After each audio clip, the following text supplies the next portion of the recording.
update a few things in here to get it all set up. Default those ETAs to the present. My priorities are already all pre-populated. Pulled in that invoice detail. I'm not going to bother putting in any BL. So I'll save this.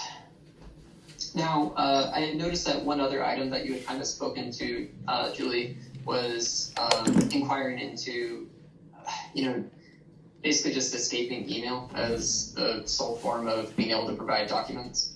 So one of the key aspects of the pro forma is essentially the ability to, for every invoice that you've got, you can go ahead and upload the documents directly to that invoice. So let's see, let me just go grab a PDF that I can use.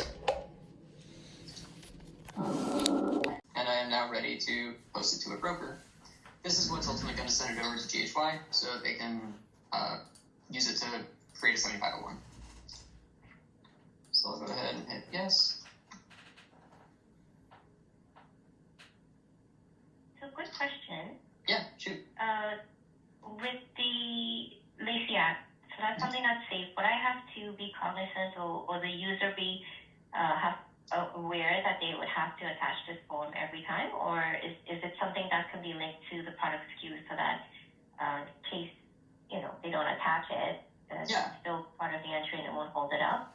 No, that's a great question. So basically within the system, you can upload documents to a file. You can upload documents to a given customer. So, I think I did mention before, like having valid power of attorneys, things like that. That can all get uploaded directly to a given entity.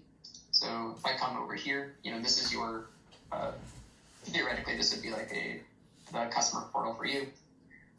You could upload all those documents directly to your given entities. And then finally, you could also upload documents to a given product. So if you did have like certificates, for example, that were associated with specific products, you could upload them directly to that product. And then you wouldn't have to worry about any of the associated documentation to go with it. Does that answer what you were looking for? Yes, that's great. Cool. So when a new product is being added, will it be flagged, or is there, I don't know if it's systemic or there's someone reviewing it, would someone flag it for any other government department regulations or forms or anything that's required, like maybe quota or permit? Corey, would you be able to speak to that? I know the capability is there. Yeah, so when we go to file the entry, the system definitely alerts us of any participating government agencies, any other items that would be required in order for us to transmit. So yeah, there's a tariff based, of course, right? Because that's where all those flags are linked, is to the tariff classification. Okay, so only at time of entry, is there any way to do it, be proactive?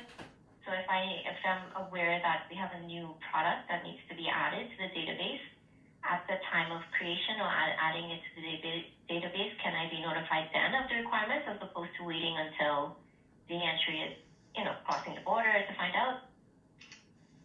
I would say definitely. We normally will load any of the new products with you, just to ensure that we do cover off all those sorts of questions of, oh, hey, it's got an AQ1 flag and you need this certificate or whatever the case might be. So we do definitely kind of work through new products together if at all possible. So yeah, and at that point we would determine what is all required. Yeah, in addition, as you are creating a product, it will tell you when certain PGAs to apply. So it'll at least give you that warning as you're actually doing the data entry that, hey, by the way, you've got an FT4, data is maybe required for it or is required for it. So you'll at least have that kind of warning at least ahead of time when you're doing the data entry itself. Okay, great. I noticed too with the pro forma invoice that the unit price was automatically came up. So for us, we have like quarterly price updates. how difficult would it be to update the prices that are in the system? Yeah, so in the pro forma, that was I loaded it from a template, so that was just going based on a previous transaction that I had. But the same can be true for if I'm in here in the product and I have entered a specific cost, you can use that basically to do those updates. So if you were just doing it all through making it product driven, you can handle it that way as well. Alec, if I may, I just want to make sure I'm interpreting the question correctly. If Julie has like 100 SKUs or 500 SKUs and she's updated all of those SKUs on an Excel spreadsheet or CSV, can she take and just auto upload all of that in a single file to update the pricing? I will say right now, no. That said, I mean, I can show you. Here, let me walk you through. That is your question, isn't it, Julie, or am I missing? Yes. Thank you. Yes, that's correct. Thank you for clarifying. Yeah, because I could have like upwards of like over 600 product SKUs that needs to be updated on a quarterly basis. So I would hate to have to update each one manually. That would be very time consuming. No, that makes total sense. And actually, we have very similar functionality already. So frankly, it would be a pretty small tweak in order to actually make that happen. So I just logged back into the broker or the broker's interface. So I just pulled up, the customer that I was just in. So we do have this EDI upload and extract option. So if I click that EDI extract, all this does is basically dump all of the products for that given customer into an Excel sheet. So I'll pop open that Excel sheet. It gives me basically a item by item breakdown of all the HDSs that I have. So currently, the primary focus that we've had for this is, being able to make sure you can add in tariff changes or SPI changes or ADCVD.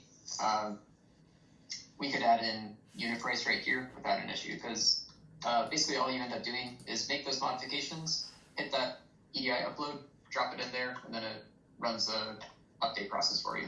Thank you. Honestly, I would say give us a week and we can make that happen. That's like a unit price. Excellent. Thank you. And that is very easy. Thank you, Alec. Appreciate that. Yeah. So let's see. So if you do have any other questions right now, I'd be more than happy to answer them. I do, at this point, all I really wanted to show you was, I just created that pro forma. So I wanted to give you a chance to see what it would look like for basically GHY to go use that pro forma and load it into basically a 7501, and then to be able to essentially make entry using that pro forma that was just loaded. Would you be interested in seeing that? Or the questions that you want to answer first? Yeah, just can we see the status if it's when an entry has been customs released or FDA released? Are we able to see that as well? Yeah, definitely. So why don't I can show you that in a lot of different ways. In terms of, why don't I just show you from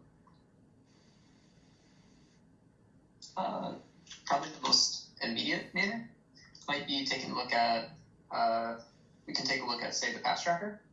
That would be probably the most, probably preferred for your truckers or something like that. I can also show you all the documentation that you would typically receive.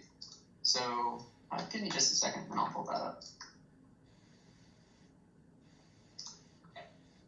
So for the patch tracker, essentially, this is, maybe what a trucker might end up doing if they wanted to see if, something was just about to cross the border, and they want to know if they can actually move it. So there's a couple different options that you can search from. I'll just plug in the entry number that I have for a production file. You do a search and you immediately get basically all the underlying entry information shows you some key performance indicators, when the docs were completed, when it was originally transmitted to CBP, when the release came through, when the customs release date was issued, and finally when you got a 1 USG. In addition, it does also include BL details, any kind of containers that might be associated with it, as well as any kind of prior notice confirmation numbers that might come back on a shipment.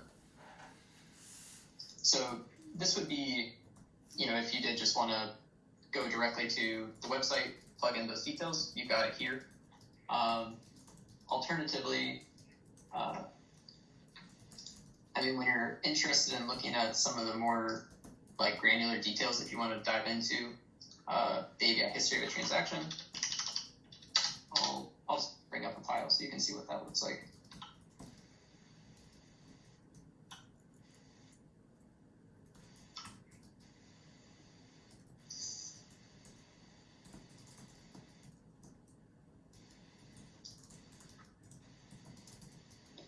So Alec, and some of those dashboards or the workflow, we could create a workflow for her that will capture the releases of the last however many days, the last 2 days, the last 7 days, or what have you. The same as we would with any of the other workflows. So you could have a glance at, what any specific releases or anything that you need to, pay closer attention to or what have you. But one of the things that we do here is anything that goes on an FDA review or an FDA, maybe not necessarily review because they tend to review a lot, but if it goes on an FDA hold or an FDA exam, we have a dashboard that we monitor to capture those. And at that point, if FDA wants documents uploaded into iTax, we'll do that. And then at that point, we also have a notification that goes to our clients from our FDA account holder, like our trade specialist, that sends that out just to notify you that said shipment is on an FDA hold, to make sure that you don't, of course, as you know, as an FDA importer, commingle it or distribute it or use it or whatever the case might be. So that's another option too that we do. Yeah, so what I have here is the transactional records that basically come back from CBP. Just all of your header level, okay, your summary's been accepted, your ACE card release has been accepted, the release date that issues back, the 1 USG, and then finally a update delete statement that was performed to be able to push back the release date to the latest date possible. So, and then like Corey was saying, you do also have kind of abbreviated versions of that do exist in a variety of the dashboards. So, if you are just interested in, for example, the cargo release information, you've got that there showing you when the release was, and this can all really be kind of, you never know. Okay, so I'll do a search. Basically what it ends up doing is returning back to me all the invoices that haven't yet been assigned to a transaction. So they know at an instant, basically, hey, these need to be actioned. Tells you kind of any relevant, useful information. So, if you do want, you could basically, let's say that all of these were going to the same port, had the same consignee, whatever it might be. You could combine those all into one 7501 if you wanted. But basically, just add that invoice to it, and then hit this assign to entry. Once you do that, it basically goes ahead and generates that, creates a 7501 using the pro forma details that were provided there. So you can see it created this brokerage file ending in 24. So I'll just go write that down in a sec.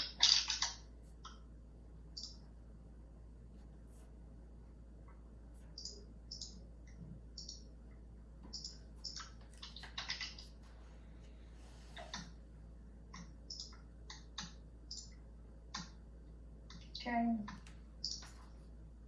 I will limit this to what's happened today. Actually, I'll come into the integration dashboard. All right, so here's the transaction that I've got. And then let's go ahead and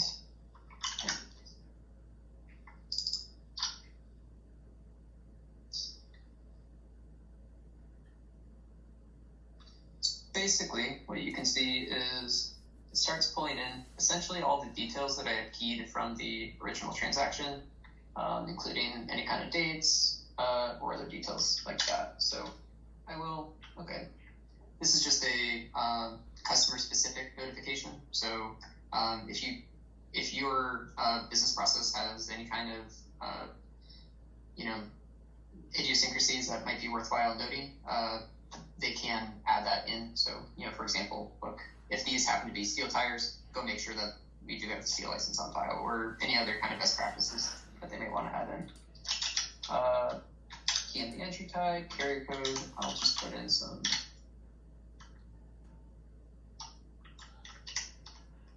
standard ones, put in some else. T's, applicable. If you do have any kind of containers, that'll start the container tracking process there.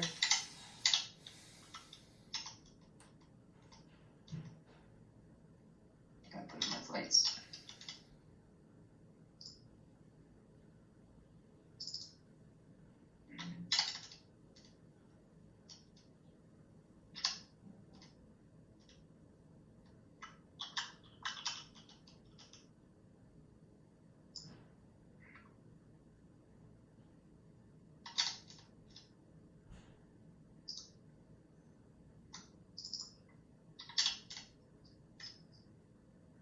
Finish out my transaction.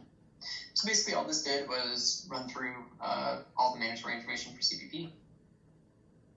And then I can pop into my 7501 to enter any kind of additional information that might be required to send the transmission to CPP. So what you can see is basically the entirety of the invoice is already filled out based on what was provided in the pro forma. So practically speaking, the broker doesn't really need to do anything else here. All they need to do is just double check that all the information is accurate to the best of their knowledge. Go ahead and select this keyed option. That's there to help basically demonstrate that the transaction has been keyed, and so you can start using that for measurements of KPIs to be able to understand, okay, when were the documents received, and then when was the document actually fully keyed, and then when was it transmitted to CPP, so you can get a really granular view of all of your transactions, average response times. So I'll go ahead and check that as keyed. You're not actually able to transmit to CPP until you do check that to try and make those KPIs as accurate as possible. So yeah, the broker could basically go, take a preview of how that 7501 looks, just to make sure everything looks to be compliant, compare it with the invoice itself, and then once they're good to go, they can hit that send. Send basically just does some duty calculations in the background. Once it's good, it pulls up your various options for transmitting to CPP. And then once that's done, you can review the ABI history like I showed you earlier. And then really at that point, it comes right back to the dashboard process. They're just trying to make sure that everything is on file and that there aren't any kind of problems that do pop up after the fact. And then essentially once a transaction does fall on final statement, the invoice and the entry summary package will be combined together into a PDF and then sent over to GHY for any kind of processing before they send it out to you. Any kind of questions? Okay, very good. Thank you. Thank you for going over that. Just now, for I guess demonstration purposes, there's a lot of options. I mean, your clients wouldn't have all these options available, right? This is just because. No. Okay. Yeah. It's a bit overwhelming. I'm like, Totally. if I had to use this, I wouldn't know what to